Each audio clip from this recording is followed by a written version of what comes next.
Alhamdulillahirrahmanirrahim, kita jumpa lagi dalam segmen kedua acara hari ini. Kawan-kawan pemirsa MKTV yang berada di rumah, acara ini adalah acara Muda Mulia Show yang ditayangkan di MKTV setiap jam 7:30 malam hingga jam 8:30 malam bersama saya, Randy Saputra. Acara ini adalah sebuah bentuk acara motivasi Islami yang memberikan inspirasi dan skill, terutama juga knowledge kepada sahabat-sahabat muslim, pemirsa MKTV agar cerah dan semangat menjalani kehidupannya. Nah, sahabat-sahabat di rumah, kalau misalnya sahabat-sahabat merasa bahwa acara ini sungguh bermanfaat dan ingin bergabung dalam Muda Mulia SMS Center, sahabat-sahabat bisa mengetik Muda Mulia, kirim ke 085 2-nya 5 kali 9010. Bagi sahabat-sahabat yang menikmati tayangan ini di YouTube atau di perangkat-perangkat yang lain, jejaring-jejaring yang lain menikmatinya, sahabat-sahabat juga bisa melakukan hal yang sama. Ketik Muda Mulia, kirim ke 085 2-nya 5 kali 9010. Sahabat-sahabat akan bergabung dalam Muda Mulia SMS Center dan mendapatkan informasi kegiatan kami serta SMS motivasi inspirasi free langsung dari server kami. Nah, sahabat sekalian, tadi di segmen yang pertama saya membahas mengenai sesuatu yang tidak bisa diukur, tidak akan bisa diatur. Dan karena kita nggak bisa mengukur income dan nggak bisa mengukur plan akan kemana nanti uang, maka jelas nggak bisa diatur. Maka setelah kita tahu ilmu sesuatu yang tidak bisa diukur, tidak bisa diatur, pada saat kita ingin melakukan yang namanya money management, ya, pada saat kita ingin melakukan yang namanya money management, money manage, kita harus bisa melakukan yang namanya tracking yang pertama, lalu yang berikutnya adalah planning. Jadi di tracking dulu dari mana, lalu juga di planning, ya, di planning untuk apa? Di planning. Nah, di titik tracking, sahabat-sahabat sekalian, sahabat-sahabat harus coba men-track sekarang kira-kira mana income yang sifatnya fixed income, ya, fixed income. Ini dicari dulu, ya, fixed income. Lalu berikutnya sahabat-sahabat mencari hal-hal yang sifatnya irregular, ya, irregular income. Dicari betul-betul nih, irregular income yang mana, fixnya yang mana.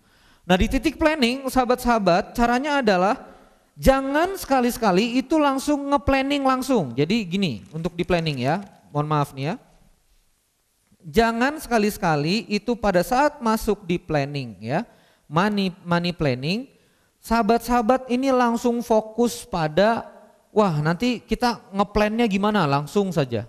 Saran saya, dibuat dulu plan yang nyaman, ya. Jadi nyamannya dan lihat pengeluaran-pengeluaran yang lalu-lalu, kira-kira nyamannya rumah tangga atau pengeluaran Anda itu apa saja.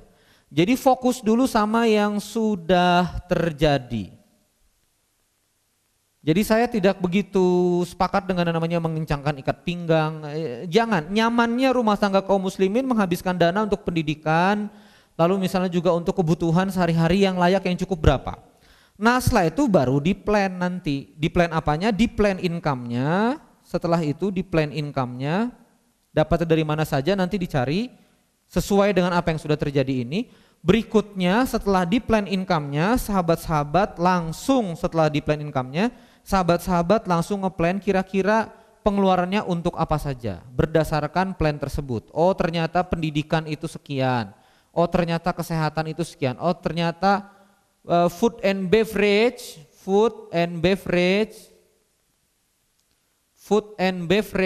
atau misalnya makan minum sehari-hari berapa. Nah, ini semuanya kita setting dengan baik sehingga nanti kita bisa planning dengan baik. Nah, ini untuk menyelesaikan masalah overspending.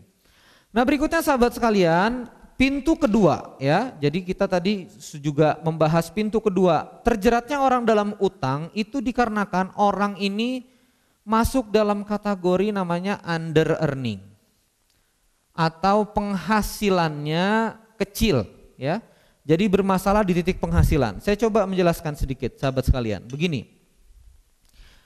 Kalau misalnya cash in kita, uang yang masuk itu ternyata lebih sedikit, ya, lebih sedikit daripada uang yang keluar, Nih lihat nih, in lebih kecil daripada out. Nanti yang terjadi adalah terpaksa kita tuh mengutang untuk menutupi outnya kita ini.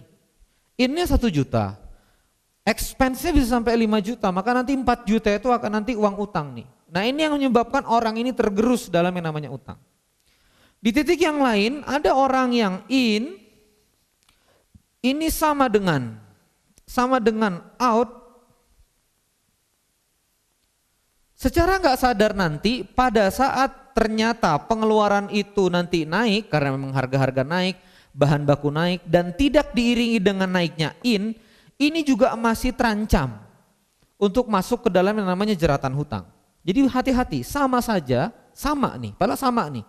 Penghasilannya sama dengan pengeluarannya, ini terancam masuk dalam jeratan utang. Nah, yang kita inginkan itu itu lebih besar ya, lebih besar ini daripada out. Nah, jadi kita sudah punya garis pembatas yang sangat tegas nih. Kita sudah punya garis pembatas yang sangat tegas untuk menuju yang namanya cash in itu lebih besar daripada cash out.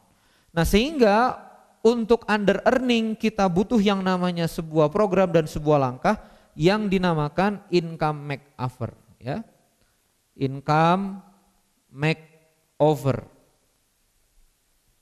Tuh, income makeover. Dimana bagaimana caranya supaya in itu lebih besar daripada out. Nah, bagaimana caranya income makeover? Begini sahabat-sahabat sekalian. Setiap diri kita itu punya yang namanya nilai, punya yang namanya value, punya yang namanya nilai. Jadi kita punya yang namanya nilai, punya namanya value, punya namanya manfaat. Nah, apa itu sebetulnya uang?